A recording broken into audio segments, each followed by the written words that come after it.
नमस्कार दोस्तों, मैं आपका लीगल मित्र रविंद्र दीक्षित एडवोकेट अपने YouTube channel advocate talks by Ravindra Dikshit पर फिर एक बार हाजिर हूं एक नए विषय के साथ।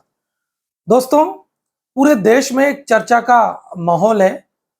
हाल ही में वो चर्चा का जो विषय बना है वो संसद में केंद्रीय मंत्री द्वारा एक विधेयक, संशोधन विधेयक जो रखा गया है, और वो संशोधन जो है वो वक्फ एक्ट 1995 में संशोधन करने के लिए एक विधेयक प्रस्तुत किया गया है। आखिर उस संशोधन में ऐसा है क्या?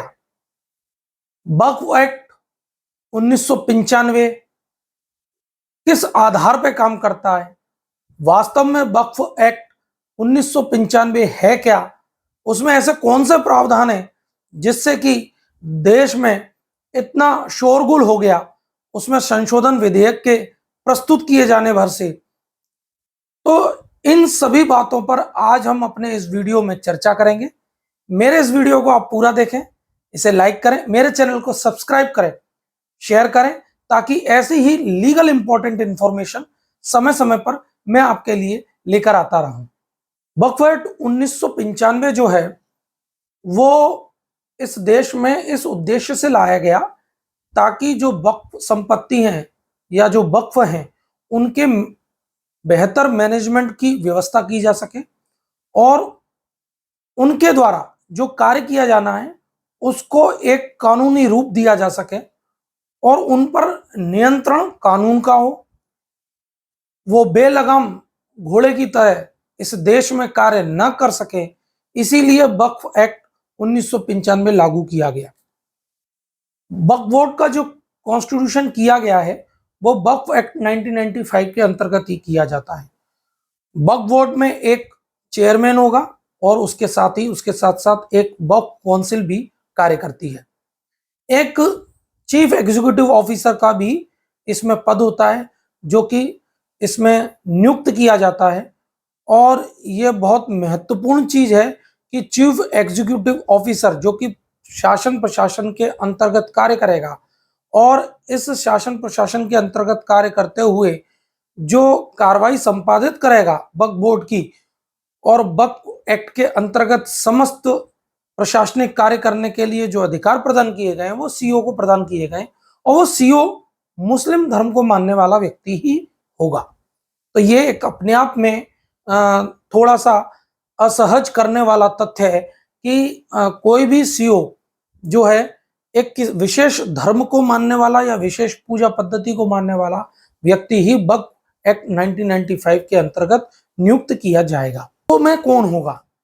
तो वक्फ में कौन होगा इसको समझने के लिए वक्फ एक्ट जब 1995 को हम देखते हैं तो उसमें ये बात निकल के आती है कि जिन्हें नमाज अदा करने का हक प्राप्त है या जो किसी भी प्रकार की धार्मिक क्रियाकलाप जैसे कि मस्जिद, दरगाह, ईदगाह, इमामबाड़ा, खानगाह, मकबरा या हर उस धार्मिक स्थल पर कार्य करते हैं या उस धार्मिक स्थल का देखरेख करते हैं जो कि मुस्लिम धर्म से जुड़ी हुई है, तो वह वक्फ कहलाएगी।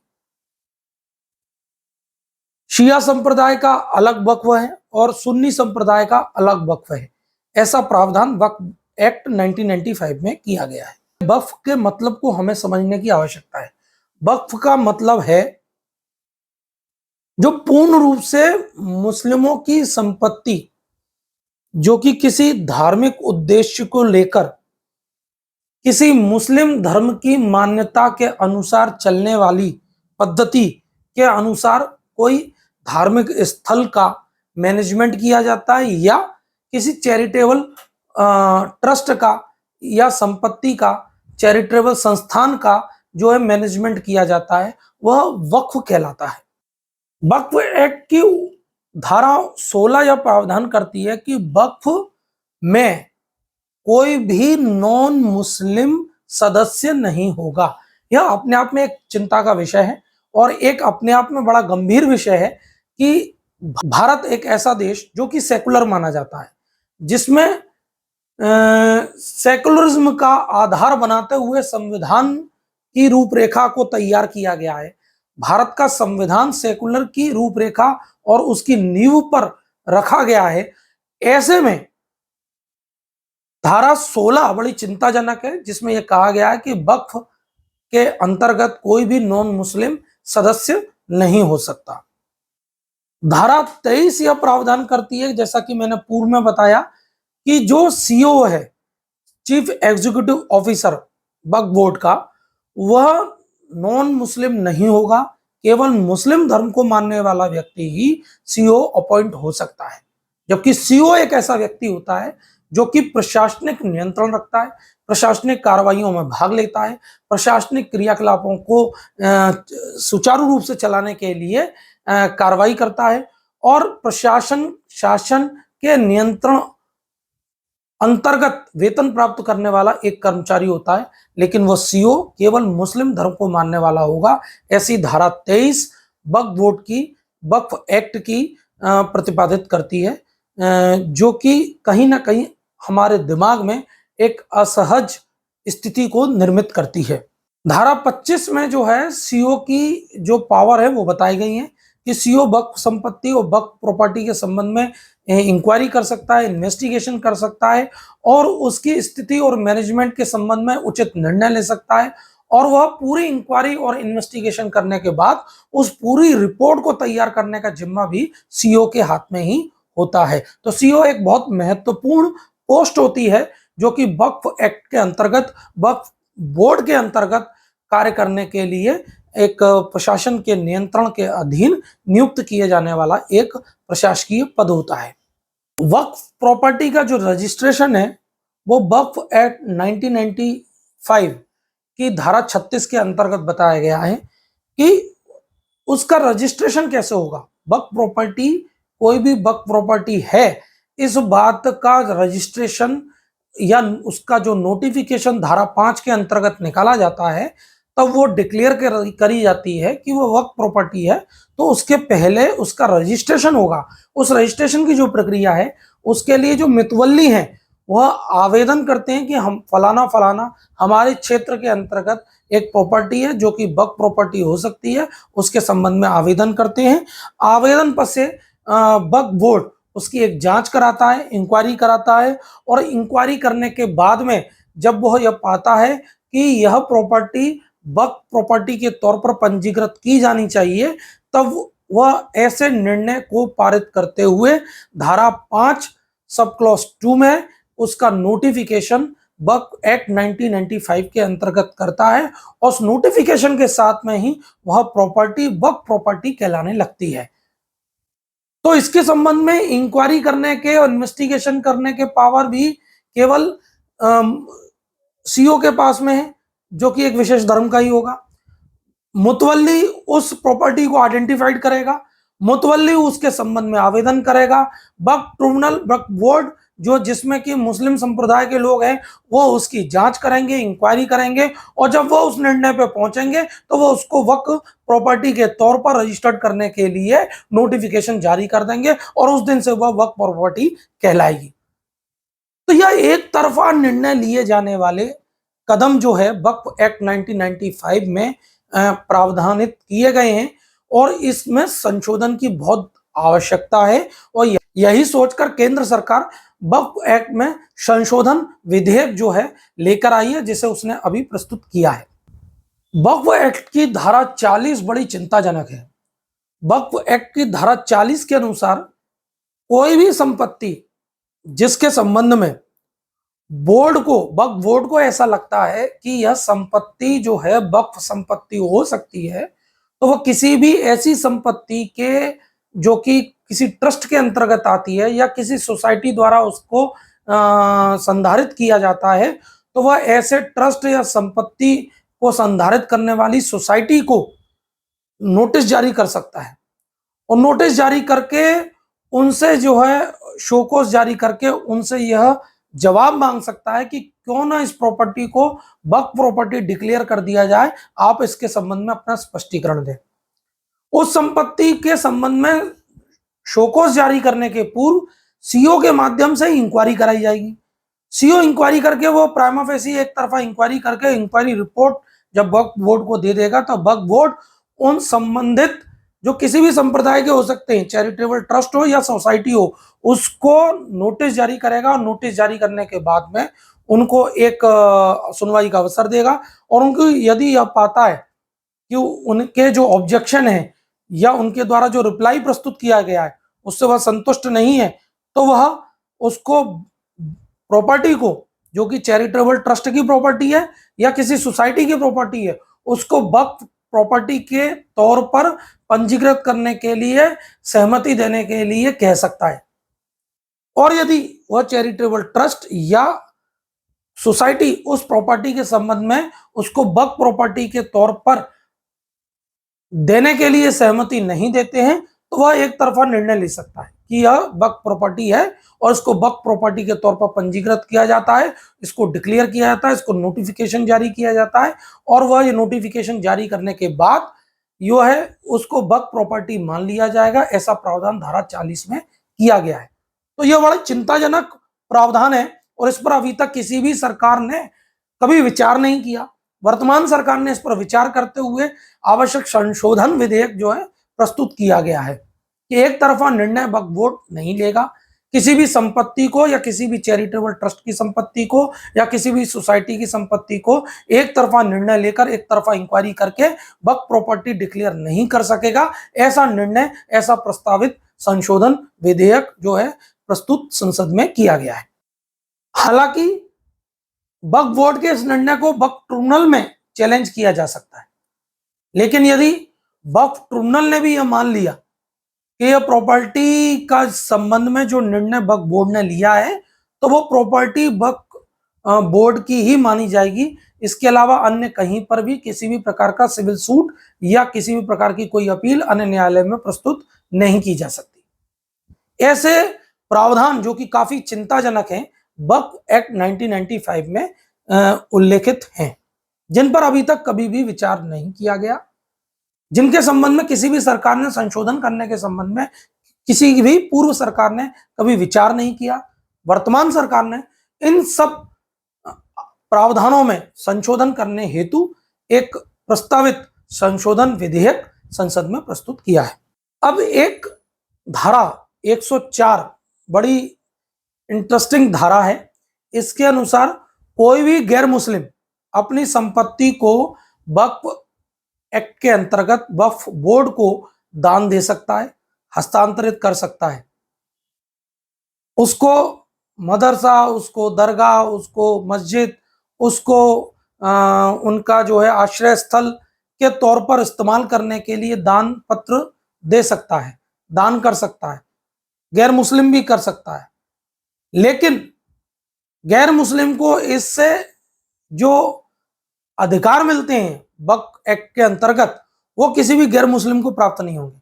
तो संपत्ति तो वक्फ एक्ट के अंतर्गत वक्फ बोर्ड प्राप्त कर सकता है किसी भी गैर मुस्लिम से, लेकिन अपनी संपत्ति का उपयोग या उपभोग कोई गैर मुस्लिम को वो प्रदान नहीं करेगा। ऐसा वक्फ एक्ट 1995 में इसका उल्लेख किया गया है। किसी भी संपत्ति को जब वक्फ संपत्ति डिक्लेयर करते हैं उससे पहले एक सर्वे कराया जाता है। उसके लिए धारा 4 के अंतर्गत एक सर्वे कमिश्नर होता है, असिस्टेंट सर्वे कमिश्नर भी होता है, जो कि जब मुतवल्ली उस संपत्ति को वक्फ संपत्ति डिक्लेयर करने के लिए आवेदन प्रस्तुत करता है वक्फ एक्ट के अंतर्गत वक्फ बोर्ड को, तब उस सर्वेयर के माध्यम से सर्वे कराया जाता है। और सर्वेयर की किसी भी रिपोर्ट को सिविल कोर्ट में चैलेंज नहीं किया जा सकता, उसको केवल वक्फ ट्रिब्यूनल में ही चैलेंज किया जा सकता है।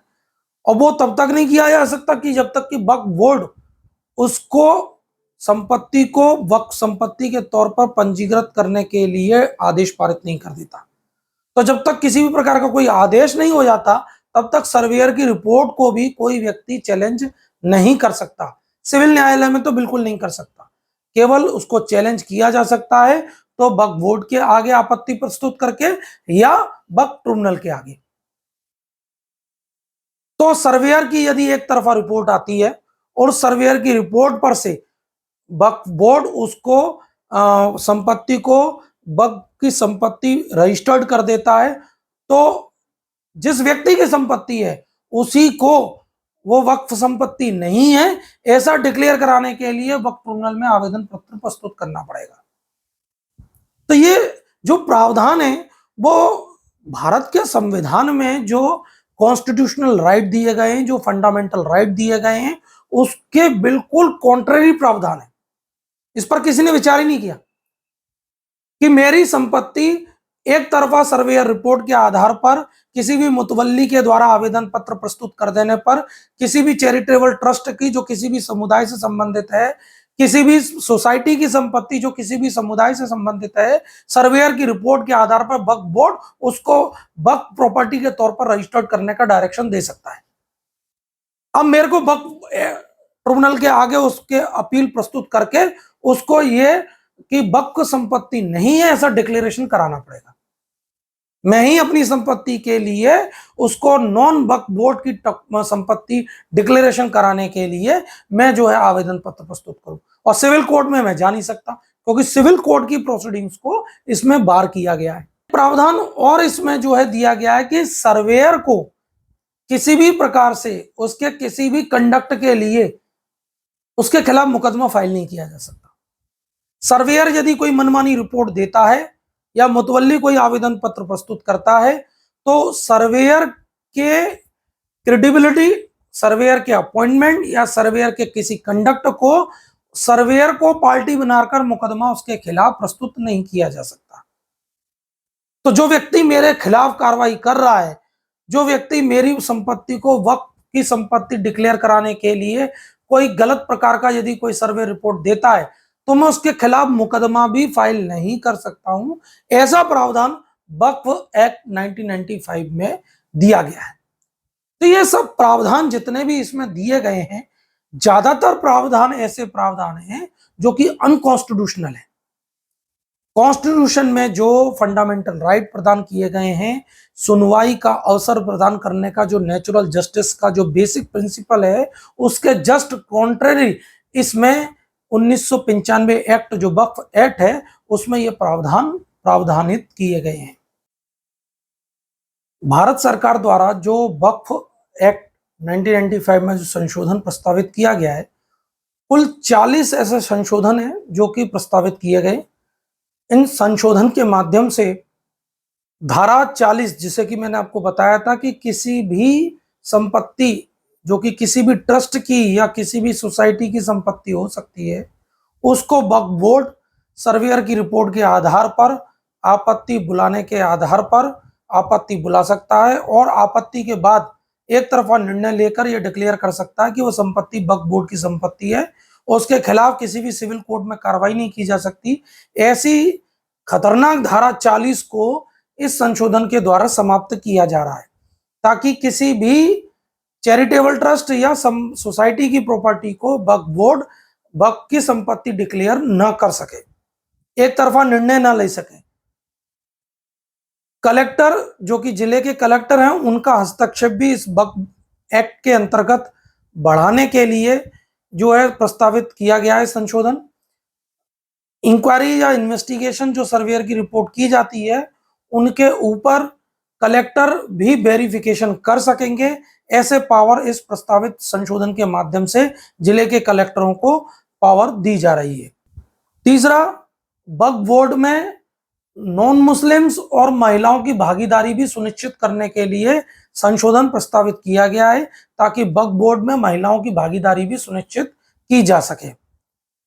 आपको कुछ आंकड़े जानकर बड़ा आश्चर्य होगा कि वक्फ बोर्ड एक ऐसा बोर्ड है जो कि रेलवे और डिफेंस मिनिस्ट्री के बाद सबसे ज्यादा संपत्ति रखने वाला बोर्ड है।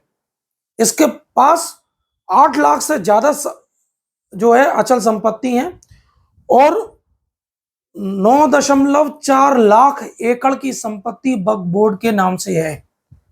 देश भर के जितने भी वक्फ बोर्ड हैं उनके पास 9.4 लाख एकड़ की संपत्ति है, जिसकी अनुमानित जो कीमत है वो 1.2 लाख करोड़ की है।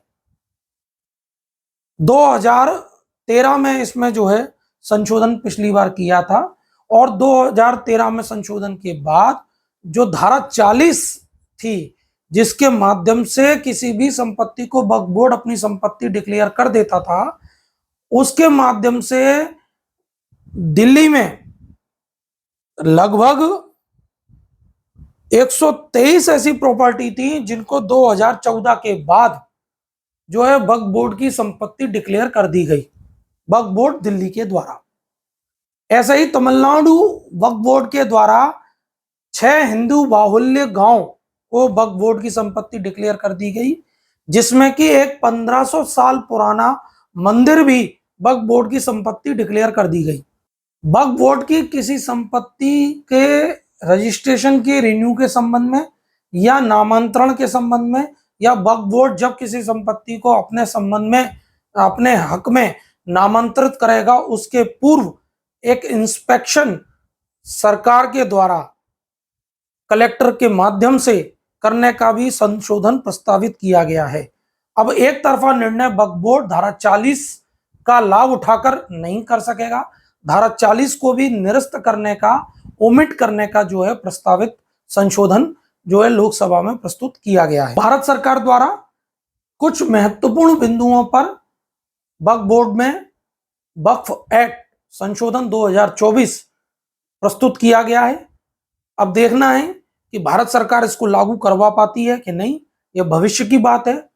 और मुझे ऐसा लगता है कि ऐसे कोई भी कानून जो कि भारत के संविधान की मूल अवधारणा फंडामेंटल राइट्स के अगेंस्ट में है, कॉन्स्टिट्यूशनल वैलिडिटी के अगेंस्ट में है, उनका रिवीजन होना चाहिए, उनका रिव्यू होना चाहिए, और ऐसे सभी कानून को या तो सिरे से खारिज कर देना चाहिए या ऐसे कानूनों में आवश्यक प्रस्तावित संशोधन होकर उनमें संशोधन होना चाहिए।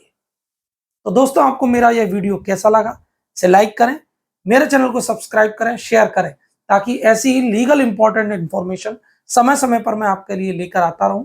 धन्यवाद दोस्तों। जय हिंद, जय भारत, नमस्कार।